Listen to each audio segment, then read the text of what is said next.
নমস্কার, আমি doctor Sumanta Bhattacharya, consultant paediatrician. আজকে যে বিষয়টা নিয়ে আলোচনা করব আমরা, সেটা হচ্ছে how we can deal with the dry cough. শুকনো কাশি বাচ্চাদের খুব বেশি হয় এবং এই ওয়েদারটায় খুব বেশি হয়, ইউআরটিআই আমরা বলি। তো সেটা আমরা কিভাবে ট্যাকেল করব, বা কখন আমরা পেডিয়াট্রিশিয়ানের কাছে যাব, বা কি সিভিয়ারিটিতে সেটা হতে পারে। সো এর জন্য যেটা করণীয় সেটা হচ্ছে, ফার্স্ট থিং হচ্ছে, যেটা যখনই বাচ্চা এরকম ড্রাই কাফ করবে, তার মেন হচ্ছে অনেক সময় ড্রাইনেস অফ দ্য রেসপিরেটরি ট্র্যাক্টের জন্য এটা হয় এই ওয়েদারে। সো ডিহাইড্রেশনটা যাতে না হয় সেটা একটু খেয়াল রাখা। নেক্সট হচ্ছে, যখনই ডিহাইড্রেশন মেনটেন করার পরেও, হাইড্রেশন প্রপারলি মেনটেন করার পরেও যদি এরকম খুব বেশি এক্সেসিভ কাফ বাচ্চাদের হয়, মেনলি যেটা হয় সেটা হচ্ছে বেসিক্যালি ইউআরটিআই, আপার রেসপিরেটরি ট্র্যাক্ট ইনফেকশনের জন্য। এই সময় বিভিন্ন ভাইরাল ইনফেকশন বাচ্চাদের হয়। তো সেই জন্য যদি সেরকম এক্সেসিভলি কাফ হয়, বাউটস অফ কাফ হয়, তখন সেক্ষেত্রে আপনাকে নিয়ারেস্ট পেডিয়াট্রিশিয়ানের সঙ্গে বা নিয়ারেস্ট চাইল্ড স্পেশালিস্টের সঙ্গে কন্ট্যাক্ট করতে হবে।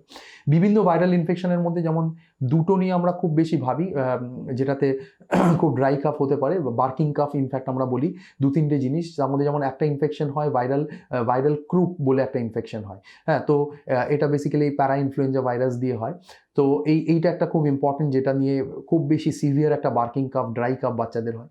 একটা হয় আরেকটা, যেটা খুব সিভিয়ার জায়গায়, এই ক্রুপেরই সিভিয়ারিটি যে যদি চলে যায়, সেটাকে বলি আমরা এপিগ্লটাইটিস। সেক্ষেত্রে বাচ্চার মুখ দিয়ে লাল পড়া, প্রচুর সিভিয়ার, কাঁচতে কাঁচতে প্রায় অচৈতন্য হয়ে পড়া, এরকম সিচুয়েশনস পর্যন্ত যেতে পারে।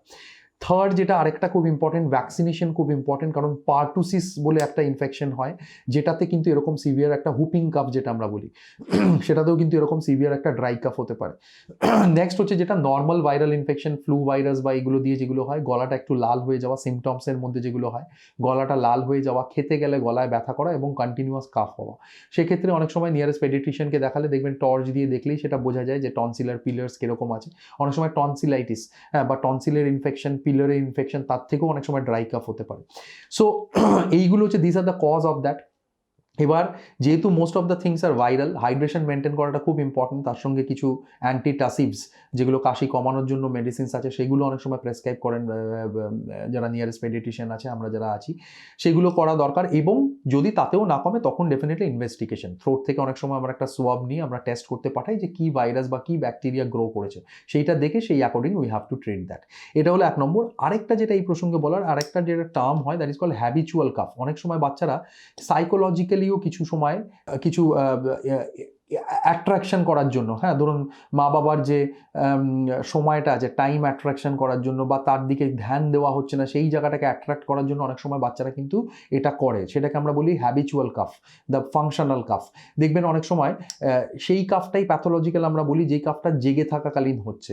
অনেক সময় দেখবেন হ্যাবিচুয়াল, জেগে থাকাকালীন, ইভেন রাত্রিবেলাও হচ্ছে, ঘুমের মধ্যেও দেখবেন ঘুম থেকে উঠে পড়ছে, সেটা হচ্ছে প্যাথোলজিক্যাল। প্যাথোলজিক্যাল মানে সেটা ফাংশনাল নয়, সেটা ট্রিটমেন্ট দরকার, তার মানে কিছু একটা something problem is going on. কিন্তু হ্যাবিচুয়াল কাফে যেটা ক্লাসিক্যালি হয়, সারাদিনই বাচ্চা কাশছে, হ্যাঁ, আপনার দৃষ্টি আকর্ষণ করার জন্য এই ব্যাপারটা করছে, যাতে আপনি আরো বেশি টাইম দেন, আপনি ওকে নিয়ে আরো বেশি বিজি থাকেন বাচ্চাদের নিয়ে। কিন্তু দেখবেন রাত্রে যখন বাচ্চা শুচ্ছে, তখন absolutely he is fine, he or she is fine. এইটাকে আমরা জেনারেলি হ্যাবিচুয়াল কাফ বলি। এটার তো কোনো প্রপারলি টেস্ট হয় না, কিন্তু যখন আমরা ক্লিনিক্যালি কিছু পাই না, বাট স্টিল এইরকম একটা হিস্ট্রি থাকে যে সারাদিন খুব করে কাশছে বাচ্চা, কিন্তু রাত্রিবেলা যখন ঘুমাচ্ছে, দ্যাট ইজ অ্যাবসলিউটলি ফাইন।